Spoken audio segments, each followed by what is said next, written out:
Hello good morning and welcome back to my channel. तर आज मी एकदम लवकर उठले म्हणजे 6 वाजताच, कारण आज मला टिफिन बनवून द्यायचं आहे।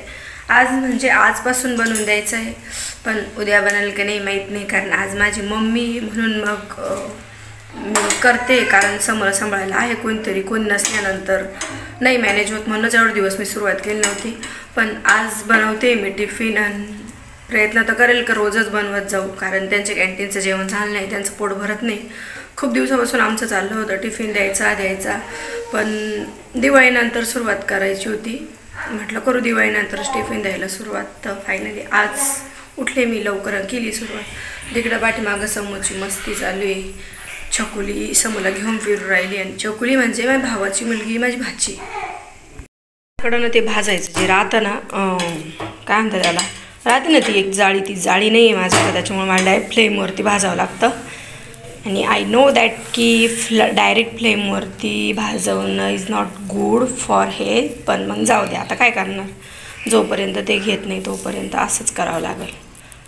ॲक्च्युली मी एवढं भाजत नाही याच्यावर, डायरेक्ट मी तव्यावरतीच भाजते जास्त करून ना, जास्त टाईम नव्हता मग म्हटलं जाऊ दे। आमच्यापेक्षा लय मोठं आहे आमच्याकडे, तुमचं लहान लायटर। हां तुमचं मोठं आहे। हां एवढं असं एवढं। अगं बाय,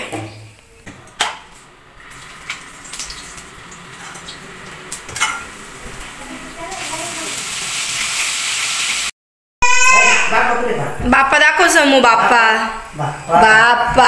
गुड बॉय। तिकडं बी बाप्पा आहे, वर नाही बाप्पा, वरच आहे माझा बाप्पा सारे, गुड बॉय। आमच्या शमू लय हुशार आहे, शमू बाप्पा दाखवतो तू, हाय कर, हाय कर, हाय कर,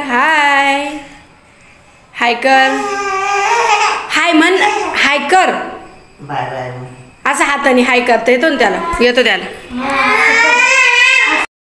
बरं का। आता समून त्याच्या पप्पाच्या गाडीचा आवाज ऐकला नाही बा, कसा टाचा वर करू आता तो पाहिल, अरे इकडून गेली गाडी। एवढ्या मेहनतीनं उठून मी स्वयंपाक केला होता, आज 6 वाजताच उठले होते मी, फक्त टिफिन बनवायचा होता म्हणून मस्त भरलेले वांग्याची मसाला वांग्याची भाजी केली होती, भरलेलं वांग। पण आमच्या साहेबांनी डबाच नाही नेला, कारण ते काय म्हणे माहिती आहे का, ते म्हणे आज नाही, पण मग उद्या समोर करून दिलं नाही, मग एक दिवस न्यायचं नंतर न्यायचं नाही, कसं वाटतं, त्यापेक्षा जाऊ दे मग, काही नाही देऊच नको म्हणे।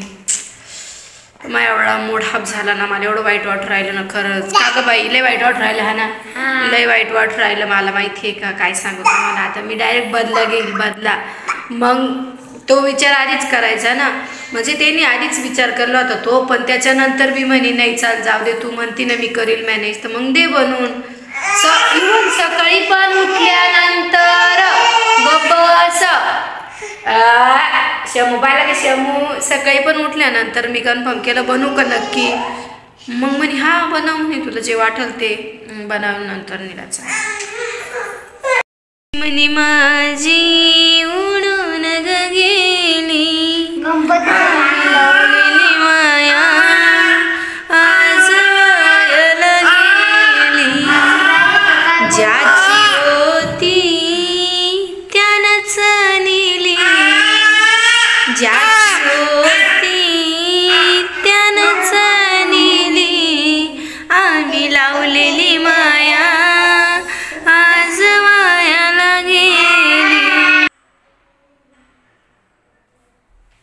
समू झोपी गेलाय ना, आता मला बनवायचं आहे स्केच, म्हणजे जोपर्यंत समू झोपल तोपर्यंत 1, 1.5, 2 तास, 3 तास, 4 तास जरी झोपला तर माझ्यासाठी तर चांगलंच आहे, तेवढं तर माझं स्केच पूर्ण होऊन जाईल। तर A3 साईजचं स्केच आहे, कमिशन वर्क आहे, आणि म्हणजे ही जी ऑर्डर आहे ना, त्या 6 स्केचच्या ऑर्डर होत्या, लंडनवरून ऑर्डर आली होती ती मला, आणि त्याच्याबद्दल मी असं मला लॉंग व्हिडिओ बनवायचा आहे सेपरेट, कारण आहे जरा सांगण्यासारखं आहे त्या ऑर्डरबद्दल, आणि इन्स्टावर पण एक रील शेअर करणार आहे मी पण जरा टाईम आहे, तर त्याच्यातलंच हे एक स्केच आहे। तर भरपूर 3-4 महिने झाले असतील मला ती ऑर्डर रिसीव्ह होऊन, आणि दिवाळीच्या आधी मी 3 स्केच दिले, अजून 3 बाकी आहे, त्यातला आज 1 बनून राहिले, 2 जरा डिले झाले, ते कदाचित कॅन्सल बी होऊ शकता। ते नंतर बघू, आता भेटलाय टाइम तर मग आता आज मी हे बनवून घेते, जेवढं मला दाखवतील तेवढं मी तुम्हाला दाखवते। टेबल व पसारा, बापरे टेबल आहे का उखाडा आहे तेच कळत नाही. चकुलीची ड्रॉइंग कालची माझ्या भाचीची. आणि कामधेनू गाय हे दिवाळीच्या वस्तू पडल्या आहे काही काही, कारण मी अजून हातच लावलेला नाही आहे दिवाळीपासून. आजच कुठं मी आता टेबल वगैरे पण क्लीन करील मग बनवल.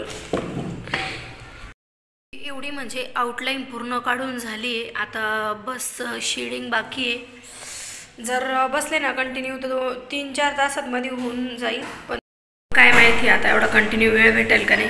इकडं समू झोपलाय आणि आमची मम्मी धडाधड गुळ फोडू राहिली आणि आवाज करू राहिली आणि देईल पोराला उठून.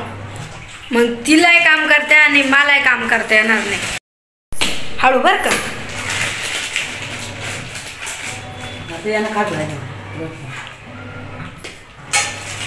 कारण आम्हाला करायचं आहे पुऱ्या.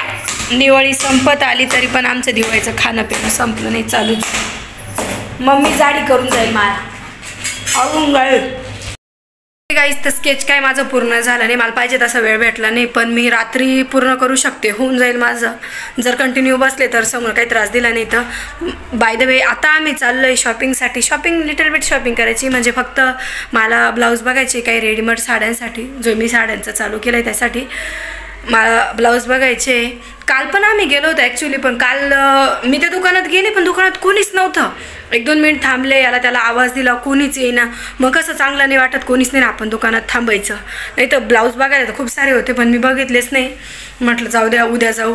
आणि आज पण समज पप्पा तर काही अजून येईल नाही, पण ते आल्यानंतर घेऊन जातील याची काही गॅरंटी नाही, कारण त्यांचं दिवसभर ते किती जाम झाले त्याच्यावर डिपेंड राहतं कुठं बाहेर जायचं आहे का नाही. त्यापेक्षा मग आता खूप बोर पण झालं होतं, मग जरा टाईम बी होता. मोबाईलला चार्जिंग बी कमी आहे, म्हणजे मला स्केच बी नाही काढता येणार. मग म्हटलं घरात बसण्यापेक्षा आपण ब्लाउजच घेऊन येऊ. So stay tune. मी दाखवते मला जर काही शूट करता आलं तर. मोबाईलला चार्जिंग कमी आहे, मी कमीत कमी शूट करील आणि कदाचित घरी आल्यानंतरच मग मी दाखवलं तुम्हाला कशा प्रकारचे ब्लाऊज घेतले वगैरे. So stay tune. बापरे काय धुकं आहे तिकडचे, तर झाडच दिसून नाही राहिले. गार्डन मधले काय धुई आली बेकार. काय समू घाबरू राहिला काय.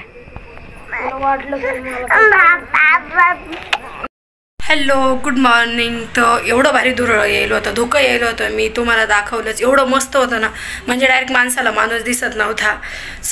आम्हाला फक्त समोरची बिल्डिंग दिसत होती, शेजारची बिल्डिंग दिसत होती, त्याच्या शेजारची बी बिल्डिंग दिसत नव्हती. एवढं जबरदस्त धुकं होतं ना. आणि काही लय वेळ नव्हतं, अर्ध्याच तासात ते आलं आणि अर्ध्याच्याच तासात ते गेलं. समोरचं मंदिरसुद्धा आम्हाला दिसत नव्हतं, एवढी जबरदस्त धुई पडेल होती ना.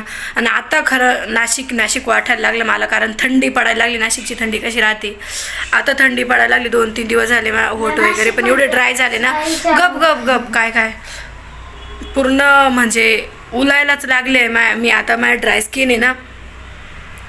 एवढं मस्त वातावरण झालेलं होतं ना, असं वाटत होतं बसूनच राहावं तिथं. पण नेमकी समू उठेल होता आणि समूचं असं राहतं का तू जिथं तिथं मी. आणि एवढं थंडीमध्ये समूला बाहेर ठेवू शकत नाही, त्याच्यामुळं मग घरात येऊन गेलो आम्ही. आणि मला तेव्हा शूट करायचं होतं, लगेच असं शूट करणार होतं मी फ्रंट कॅमेरामध्ये, पण समूचे पप्पा झोपेल होते आणि त्यांचं बी उठायचं टाईमच व्हायला होता. पण अर्धा तास तरी त्यांची झोप झाली असती, त्याच्यामुळं मग मी काही शूट केलं नाही. म्हटलं उगाच आपण बोलायचं नादामध्ये हे जातील उठून, मग काही शूट केलं नाही. मग शेवटी आता आंघोळ करूनच मग शूट करते. लय भारी होतं सगळं काही.